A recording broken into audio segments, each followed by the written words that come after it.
dear Chairman, Dr. Adnan, my friends and my colleagues.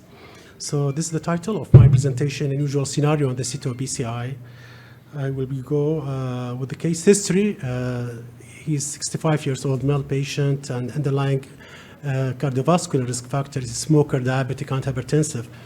Admitted for the elective PCI CTO osteoLID, and he got class 3 angina 3 months back, and his resting ECG was normal, and echo showed anterior wall hypokinesia with a mild LV systolic dysfunction. His normal renal indices and access was right and left humeral approach contralateral.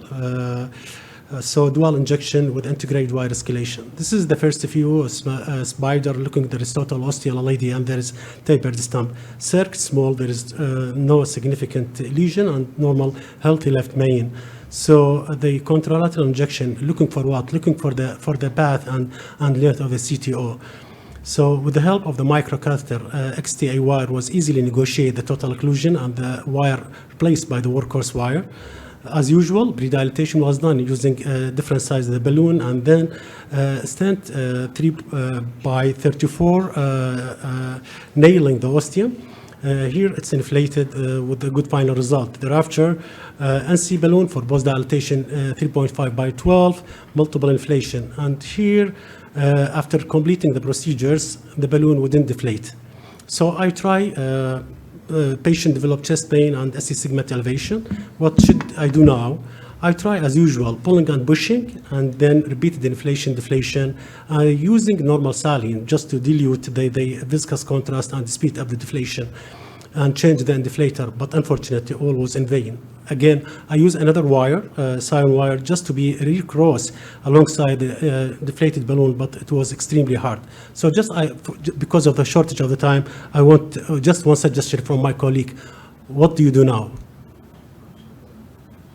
Any suggestion? One.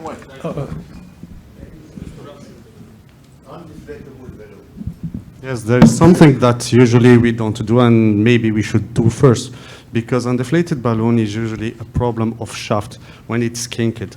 What I do, I insert a wire from the other side through the shaft, and usually it will, inside the shaft, inside the balloon. I mean, you remove your undeflator, you insert it inside the shaft, you straighten your shaft, and usually it works. You have two options. You can insert a guide extension after you cut the balloon, and the guide extension itself can rupture the balloon. This is a way. Another way, you can bring a microcaster, and a cheap way is that you bring the other end of the wire, which is sharp, and insert it so you can rupture the balloon itself. So thank you very much. So last suggestion. Yeah, it's okay. So there are multiple suggestions actually, because the most important one is a ball valve mechanism at where the balloon is supposed to deflate. So if you take a guide catheter, pull the balloon, and the guide catheter goes and touches the balloon, and you kind of pull it there, it helps to deflate. That's the first one. Okay. There are many suggestions. Take a wire and poke. Have you ever tried poking a balloon with a wire? It's impossible. It never works. But the wire can be used if you can use the back end of the wire, cut it, and connect it to your electrocautery, touch it, the balloon will rupture. Okay. Do you think it's safe technique? Okay. Anyhow, so exactly what I did, nearly similar to the opinion of my colleague. What I did, transluminal puncture of the undeflated balloon using different CTO wire, but unfortunately it was not successful. And this is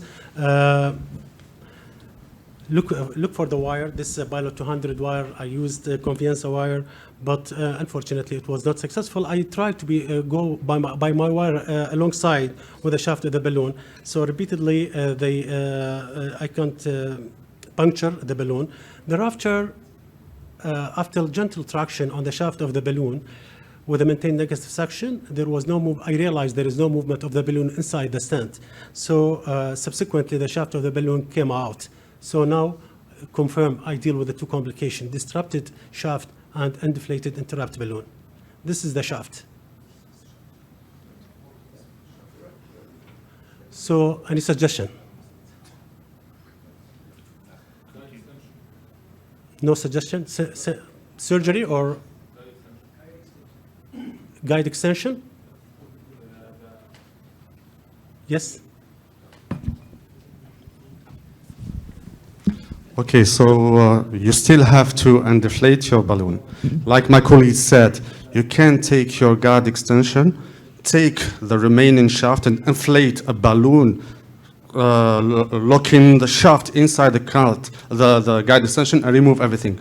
But the most important is to really disrupt the balloon. And like I said before, it's usually a problem of shaft. It ruptured because maybe it was kinked. So sometimes going inside the shaft will resolve your problems rather than go in and try and... So the shaft came out. Yes, I know. So should we know how many millimeters remaining inside the guide No. to be complete the procedures? What I mean, because before the shaft ruptured, usually why the balloon is locked, because the shaft is kinked or there is a problem with the shaft. So you insert your wire inside the shaft.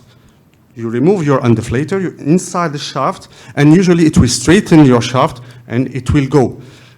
Anyhow, The other thing is to puncture, of course. Yes, okay. I think at the beginning, yes, it's easy. So then, anticipating a sufficient length of the shaft of the balloon inside the guide, what I did, I advanced the balloon 2.5 by 12 regular balloon alongside with the remaining fragment inside the guide. Inflate the balloon to trap the remaining fragment between the balloon and the inner wall of the guide cutter, and then the withdrawal the entire system.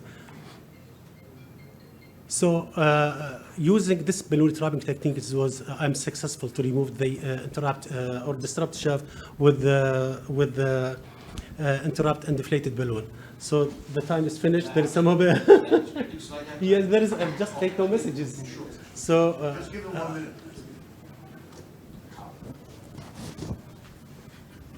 In the meantime, can he explain again what he did in the last step? The last step, there is a sufficient length of the shaft of the balloon remaining inside the guide. So I advanced the balloon, regular balloon 2.5 by 15, alongside with the remaining fragment, and inflate the balloon to trap the fragment between the balloon, inflated balloon and the wall of the guide cutter, and the whole system withdrawal. I don't know, there is no, sorry, this is the broken shaft or remaining shaft and deflated balloon, and subsequently there is I go to the re-injury again.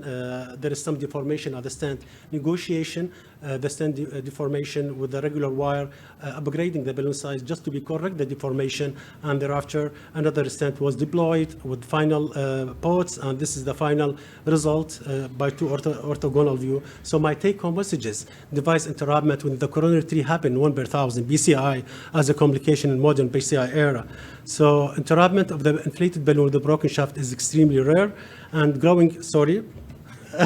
Thank you very much.